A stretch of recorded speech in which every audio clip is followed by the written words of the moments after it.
Okay, so we're here with Vincent Hiribarren. He's a lecturer in modern African history at King's College London. Vincent, thank you so much for taking the time to sit here with us today, and why don't you tell us a bit about yourself? Good afternoon. My name is Vincent Hiribarren. I trained as a teacher first. I was a history and geography teacher in France. Then I became a teacher in China for a year.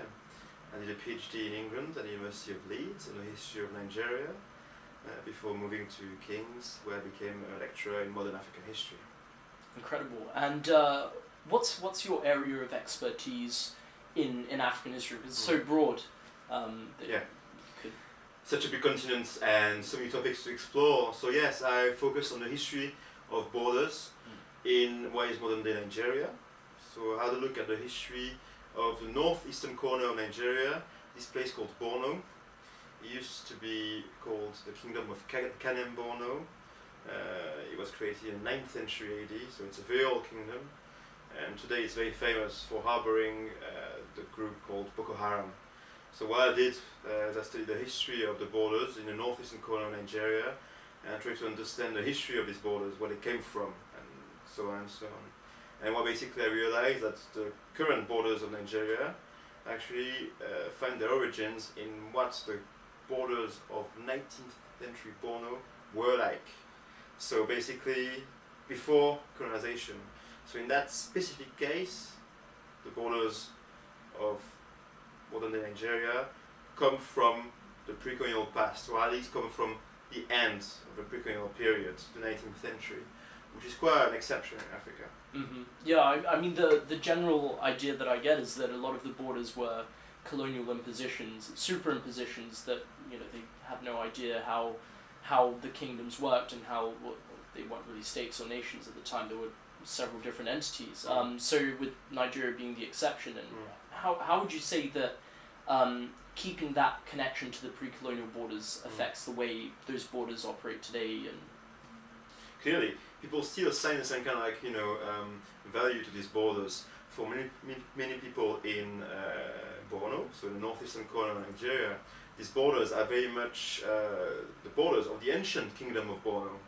And that's very interesting, which means that the king of Borno, called the Shego of Borno, has a kind of authority over the people within these borders. And even beyond, actually, when the kingdom of Kanem Borno used to be even much larger in the 16th century. So there are still links, across the borders, but within these borders of Nigeria, there's this strong authority of the kingdom of Borno. Of course, today Nigeria is a democracy, the kingdom of Borno has no real power. But still, there's kind of a certain authority, a religious authority at least, in the region.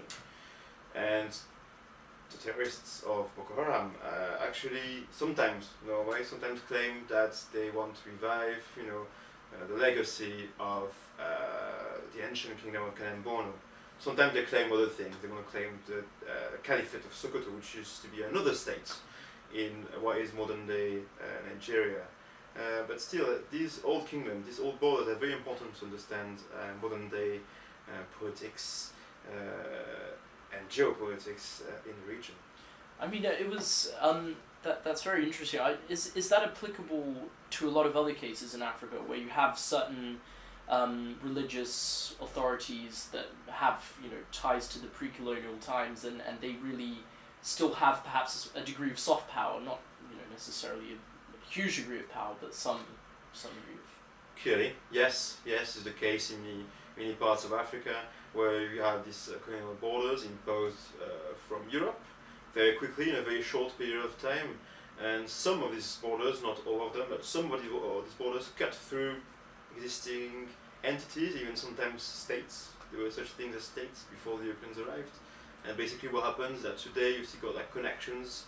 They can be political, they can be religious, they can be family connections as well, with people speaking maybe the same language, or maybe trading together. Trans-border trade is fundamental to understand what's going on in many of these African countries, and smuggling as well, which goes with it. It doesn't mean that people contest these borders, it doesn't mean they hate the borders. Some of them actually make a living out of these borders, they're happy to have these borders around. So it's quite an ambivalent relationship towards the borders in many African countries, because sometimes they're being criticized for being totally new, imposed from somewhere else by the white colonizers, but sometimes they're also being used by people on the spot, making money out of them. So it's quite like, interesting conversation here that we can have with people living in the borderlands. I spent time in the borderlands between Nigeria and Cameroon, this place which is today controlled by Boko Haram, and people were really making money basically. There were traders on the kind of trade corridor between the capital of Chad called Jamena and Nigeria, but also they were trading with Niger, the state which is north of Nigeria, and their trade route was even leading them back to Ghana basically. So there are there's a tradition of long distance trade in the region basically, which actually is like a long tradition in the region. You used to have lots of connections through the Sahara. Now they're much more between states from east to west, through the Sahel maybe, but still there are lots of traditions about trade as well in the region. That's fascinating. And I mean, in terms of studying borders, you're spending a year next year in Nigeria. Is that going to be also focused on studying borders, or are you going into different areas? I'm going to go back to Borno. So this state controlled partly by Boko Haram. It depends very much on the situation there basically. So when I went back there a couple of months ago, Maiduguri, which is the capital of Borno, was rather safe, so it was okay to conduct interviews there. I want to go back there to carry on with interviews. I want to understand what's going on in the region. As I'm a historian, I'm interested in the long history of the region, and I talked about the connection between the pre-colonial period and modern day Nigeria. What I want to do is I want to write a book using interviews I did in Nigeria, and I want to tell the stories of the people living there, and through their own stories I will talk about a longer history basically. Fascinating. So, history through personal stories. That's incredible, and I guess how that will specifically be focusing on the oral history side of them telling you the stories, but one thing that's often discussed, certainly as a student of African history, it comes up a lot that we discuss archives, documentation, how well things are or aren't documented. And in the case of Borno, would you say that there is vast amounts of documentation for what's happened in the past? And Borno can be an exception because it used to be an old kingdom created in the 9th century AD, and they were connected to the Muslim world from the 11th century on, which means that many people learned the Arabic script. So they could write in Arabic, but also they could write in a local language called Kanuri with the Arabic script. So it means that we can find lots of documents, many Qurans, many Qurans in the region from the 12th, 13th, 14th century on, even they're quite rare, of course. So you've got quite a few documents for the pre-colonial period. You got correspondence exchanged between local rulers in the 19th century, letters, diplomacy, so geopolitics in the region. You can find also, of course, lots of colonial documents which are kept in a place called Kaduna, which is in northern Nigeria, and that's quite common in many African countries. Actually, you've got these colonial records which are rather quite well kept. In Nigeria, you've got quite a few post-colonial documents up until the Civil War. So it means you've got 6-7 years of records in Nigeria for the post-colonial period. And this trend is very much present in lots of parts in Africa. The pre-colonial period is there, you can find a few documents without doubt. The colonial period is rather rich, and if you go to the post-colonial period, actually it's not as good. Even if some of these documents are scattered in different parts of Nigeria. And to go back to the example of Borno, I recently learned something which I didn't know. Okay. The local radio and TV station has a local archive. And apparently I will be given access to these archives next time I come back. So that's incredible. Let's see, but they've been operating since the 1970s, if I remember correctly. So if they got news reports, photos, recordings maybe, from this period on, it's like a gold mine. let's see. It's interesting. And you mentioned, I mean, there are a lot of colonial records. Were a lot of the colonial records brought back to the respective colonial powers during or after their time, colonizing, or were a lot of the records kept in the countries? Most of the records actually were kept in the respective countries. There were many what they call operational records, administrative records, dealing with roads, schools, hospitals, and so on and so on. It means that there are quite a lot of them. They don't tell us a big story. They tell us like a very kind of localized story. The most important one, if you're interested in high poetics, were actually taken to England. Some of them are kept in the National Archives, Kew, so that's for England, and some of them were hidden until very recently. It was even part of a scandal, the scandal of the migrated archives. They were hidden because they might have contained information about informants, about people who helped the British more than they were supposed to help, about communism, because they were hidden. We're talking about the Cold War here. This story is very famous for what happened in Kenya in the 1950s. With the Mau Mau. Exactly, the Mau Mau in the 1950s. And basically the British were trying to hide that actually there were such things as camps, there was such thing as torture. And basically in the Nigerian case, not as much has been hidden basically. But many documents were also destroyed, so that we might not ever know. But there was nothing like camps or torture in Nigeria. Mainly like fear of communism, I guess, would have been the central point here. And do you think that, I mean, obviously it's difficult to know if they're hidden, but do you think that more of these documents can come to light? Or maybe. In many cases, actually, we're learning that actually that some documents were not hidden on purpose, but actually they were mislaid, lost. So there's no kind of conspiracy. I don't believe there's a conspiracy or someone hiding in a closet, a lot of hidden secret documents. I think there's also many administrations produce many documents, and actually they sometimes they happen to be hidden somewhere, lost somewhere, and maybe we're gonna find more and more in the following years. Who knows? So no conspiracy, but maybe more in the future. It's I mean, to kind of we've been focusing on a few specific issues, but to go back to a broader question, which is why is it important to study African history? I mean, for me, studying with you in our second year module, there's been so much recent evidence comes to light, and you get more and more historians writing about it, and not just European historians, African historians, which just hugely important.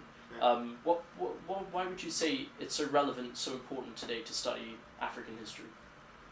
I think it's very important to study African history because first, it's been neglected for so long. Many people thought there was no such a thing as African history. That only started when the Europeans arrived, which is not at all the case. Then many people thought that African history was just about the connection between black people and white people. So they just talked about the slave trade, which is of course very important, and also colonization. But there's more than that. There's even more that because many African places have a long history, and we are dealing here with very kind of complex societies. And in general, we need to take into account the fact that these societies are all complex, all different, but they're not too different from European societies, for example. So the challenge is to talk about complexity within a world where actually all of us actually live. So African history is very much part of world history. I don't think that African history is exotic or specific or too different. It's part, of a wider world, and we need to see the connections. We need to see how African societies were similar to, say, American societies or Asian societies, but to an extent as well they are different, and that's the whole challenge here of people studying African history. I think that's what makes it exciting as well, because there's so much to be written still. Maybe you. We can all get out there. Carry on, yes. Well, and also that's the way that we're taught here at King's, and but how's African history taught in Africa? African history in Africa is still taught along very colonial lines. Clearly, there's a strong colonial legacy behind it. So it's the history of great men, mainly. So men is also a focus. So women are quite often neglected. Quite often he uses ideas and concepts borrowed from the colonial period. So there's a strong need to decolonize African history, of course, in Europe, but also in Africa. Quite recently, I went to Sierra Leone with my colleague from King's called Toby Green. We met with 8 people from West Africa to try to change the content of the textbook for African high school students in West Africa, just in West Africa. So here we're just talking about English-speaking ones as well. So high school students from Ghana, Sierra Leone, Liberia, Gambia, and Nigeria all take the same exam in history at the end of their high school. At least half of them. So it means that they all have in common half of the curriculum. So we're trying to change this curriculum together. So we're part of a team of 10 people, and 2 of them are Europeans, 8 of them are Africans, and we're trying to change this. And what we saw when we studied this, when we had a look at the curriculum, is that students have to answer MCQs, so multiple choice questions. They have to tick boxes, and they only deal with facts, less than interpretations. They also have to write short essays. They are mainly about checking that they know the main facts about local history. And quite often they talk about, for example, the positive aspects of, say, colonization and negative aspects of colonizations. This way of teaching has totally disappeared from many universities, and, for example, I never taught myself in such a way. But it means that it's still very much like a debated topic in many African countries, at least in those I visited myself. I don't like overgeneralize here. I'm sure that South Africa has a very interesting curriculum now, a post-apartheid curriculum, which would be very interesting to have a look at. But at least in these 5 West African countries, there's a strong colonial legacy with the idea that the Europeans brought something to Africa. And that's a long debate which is worth having, and I need to take into account as well my own position as a white European historian, trying to rewrite the curriculum there. That's why I'm quite happy, I'm very happy to be part of this bigger team of historians, mainly from West Africa, but also from Europe. It's very interesting because there is this, certain historians would argue that that one of the greatest benefits of, benefits is a strong word, but something that colonialism brought was leaving behind an educational legacy. But it seems that in a lot of schools the education is colonized. It's single vision of only benefits or so on. There's it's and less interpretation, more facts. It's difficult. Would you say that? What is the educational legacy left behind by colonialism, and is it changing? The first legacy, which is quite obvious, is the linguistic one. People are still taught in Portuguese, English, French, and even Spanish. And that's the first legacy, which is quite obvious. For many countries, it's quite easy to do so because that's the only way of having a kind of neutral language. Despite it being colonial, actually it's the only way that people can share a language which forms, favor one linguistic group over another. So that's the first legacy, which is quite obvious. But also the content of what's being taught here. So here I can only talk about history without doubt.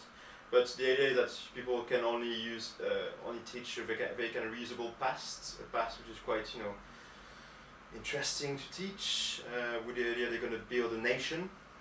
So all these states wanted to foster a kind of national identity when these countries became independent. And many, for example, French-speaking countries tried to have this idea they were building a nation, so trying to educate local citizens.